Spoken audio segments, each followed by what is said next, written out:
I'm here at the library in Zug, and I'm holding space for a possibility team called Possibility Fathers. And it's a circle space for fathers to come together every week for creating possibility for each other.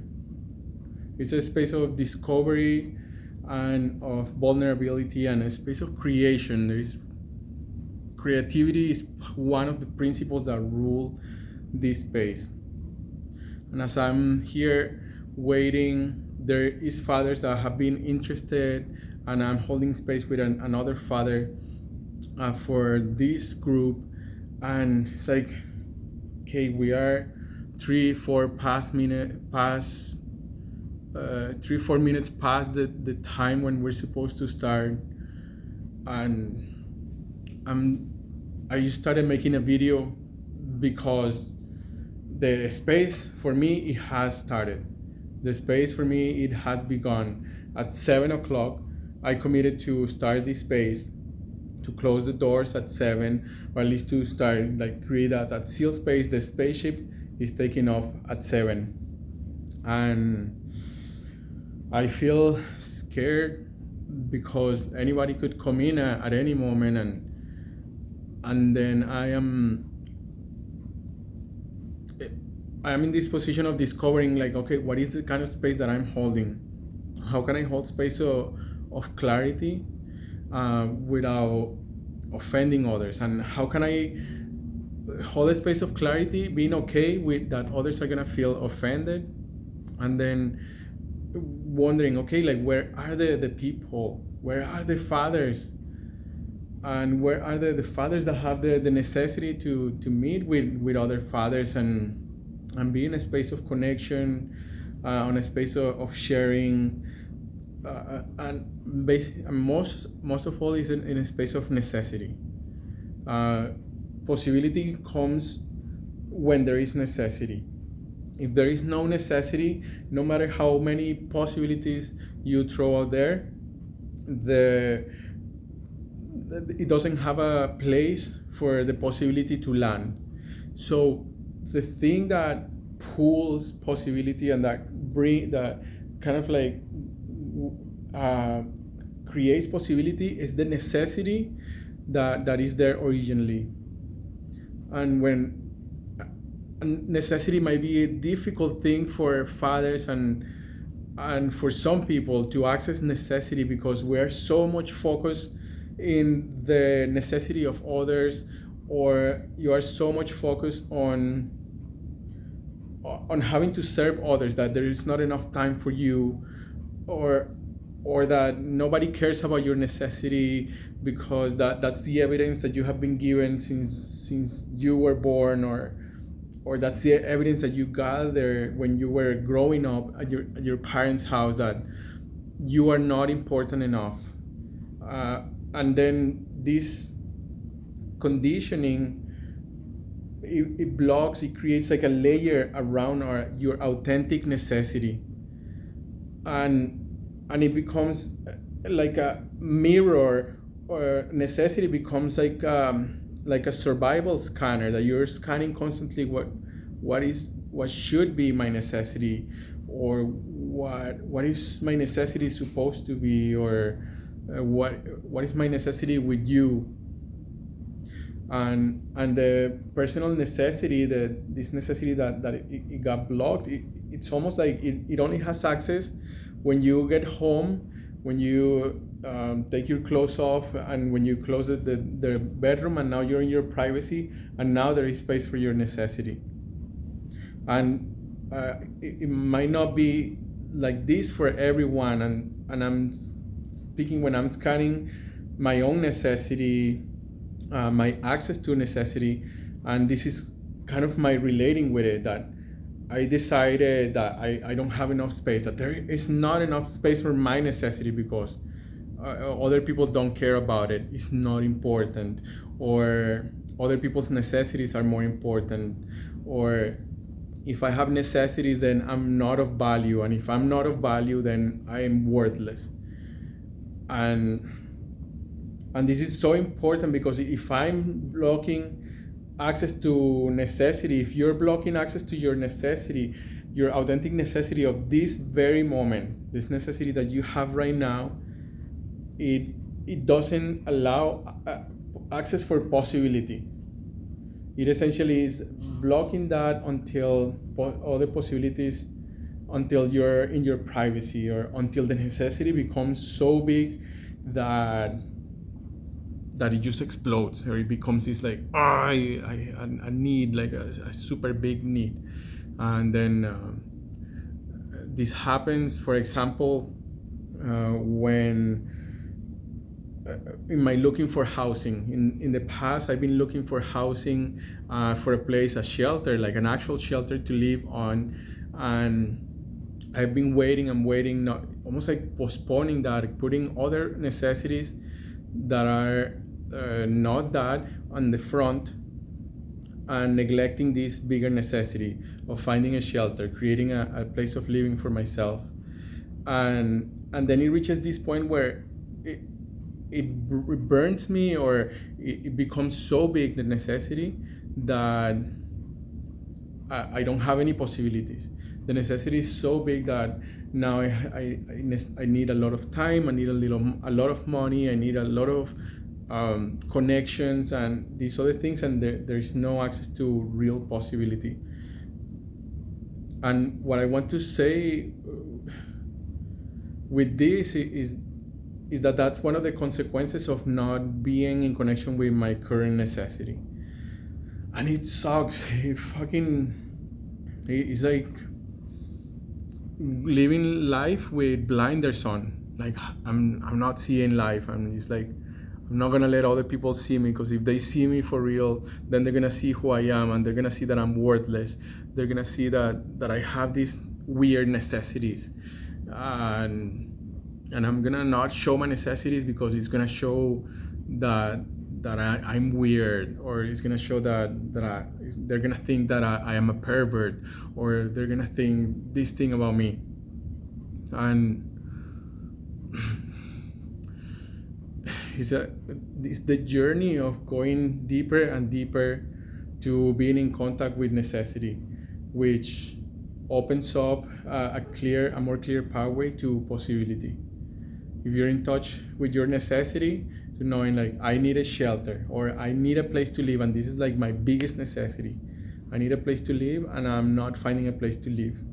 Then this opens up doorways for possibilities.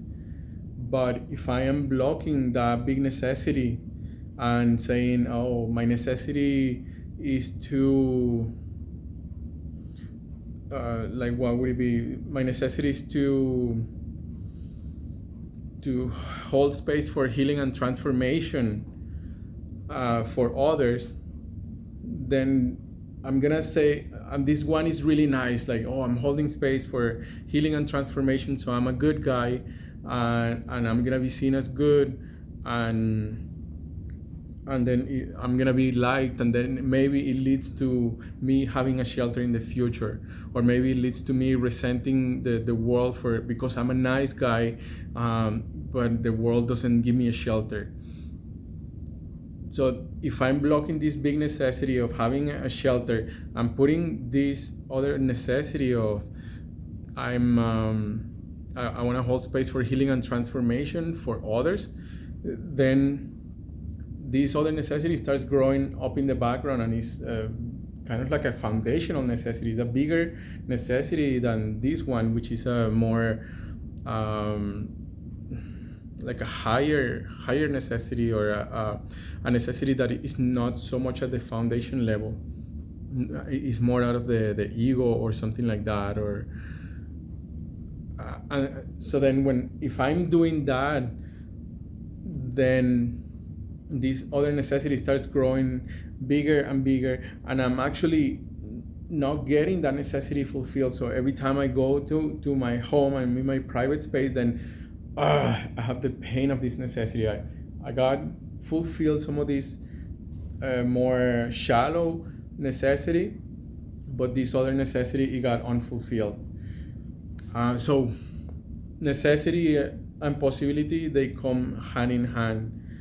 And it's very important, the journey of journeying towards what is your actual necessity right now. And it's vulnerable, it hurts, it feels like a wound, and it's difficult, or it's challenging. It's not part of the modern culture context to say to others what your necessity is, because you will be seen as weak, as vulnerable, as even sick or deviant or weird.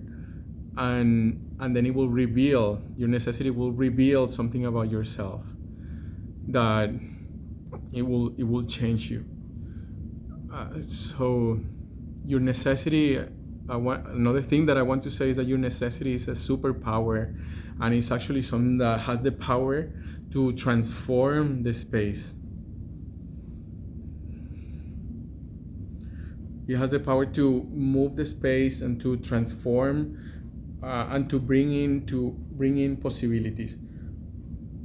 So as you're walking with these things that I'm sharing, you can start with this question of like, what is my necessity right now? Start asking this question, and actually like take 5 minutes right now to write down your biggest necessities. What are your biggest necessities? When you go into that space of your privacy, and all of these things come up, when your barriers come down and you can see deeper, what is your necessity down there that it hasn't been fulfilled? And it might be raw, it might be weird, it might be who knows what. And as an experiment, just write down whatever comes up, no matter how weird it is. Take 5 minutes, put a timer on, and for 5 minutes don't stop writing, what is my necessity, what are my necessities, and write down all of these deeper things that come up when you are by yourself. And then after you're done writing them, take a read at them, and see, maybe you can start to see a bigger picture of all of the things that you are needing in your life, and see what you find in there. This is as an experiment to start getting more access to that question, and more than just an intellectual question, to the sensation in your body of what a necessity is. What is your necessity? What is your what is your calling for right now? What is your question? What quest are you on? What is moving you? What is pulling you? What is preventing you from moving also? And these will be things that emerge from this force of your necessity. And when you bring your necessity to a space and you own it and you stand on it, you say, I have a necessity for a father circle to happen in this space. Then the universe starts changing its shape for the possibilities to start coming this way. I want to see other fathers here it wouldn't be on a table, but on this circle. So we wouldn't have a table. There is a table here, but this table wouldn't be here. There will be just empty space in between us, and we'll have a circle. I have a necessity for having a circle of fathers that we come together, and we will create possibility for each other every week, and we start learning from each other, training each other, supporting each other in different ways, emotionally, physically, with material stuff, whether it's a space to live, or money, or furniture, or food. Also on an intellectual level, like, what are the things that you're missing, technical things, skills that you're missing, ideas or concepts that you're missing, stories that you might be missing. Also on the energetic level, being there, taking a stand for each other, committing to each other's commitment, and holding space energetically for that person to really go into their journey of facing the challenge that they're facing. And this is my necessity of creating this fun archetypal team that comes together not to make fun or to even like it's not about self-improvement. It's really about teamwork, creating community, discovering, feeling, becoming alive together, and asking for possibilities from each other, and doing that together. This is my necessity. And as you take stand for your necessity from those things that you wrote down, or maybe some other things that come up as you are in that question, then remember, or you have now this distinction that this necessity, it has the power to transform the space where you're in, because it's not only your necessity. It likely is not only your necessity. There is very much likely other people out there in your circle, in your community, who also share that necessity. And if it's not in your circle yet, it's people that are waiting to meet you, people that are there also with that necessity, who are waiting for someone to express in words the things that they haven't been able to express. And when you express a necessity of this kind, then say like, me too, me too, me too. These other people in your circle start saying, me too, me too. I want this thing. I want to make this happen. I've been dreaming about this. I've been wanting this my whole life. And then your people are gonna start showing up in your space, in your circle, and they're gonna say, I want this. What can I do? Where can I show up? When are we meeting? And this is how it happens. And this is the purpose of possibility teams and of possibility fathers, of bringing in that place of your necessity, and transforming the space through your own necessity. So before you finish this video, now you have this exercise. Pause this video, or at the end, when at the end of it, go grab your notebook and take 5 minutes to write down. Just put the timer and write down a title, and in a blank page of your notebook. These are my necessities, or my necessities are : and start writing. Don't stop writing. Don't stop to think about it, to analyze. Just let your body speak. Let your body write down, and have these things down. So I hope you find some value in this sharing this thing that I'm sharing. I didn't know where it was going, and I'm glad that you're here. Thank you for watching and listening, and I hope to see you in one of these spaces soon, or that you start using your necessity to create your own spaces. Thank you, and bye for now.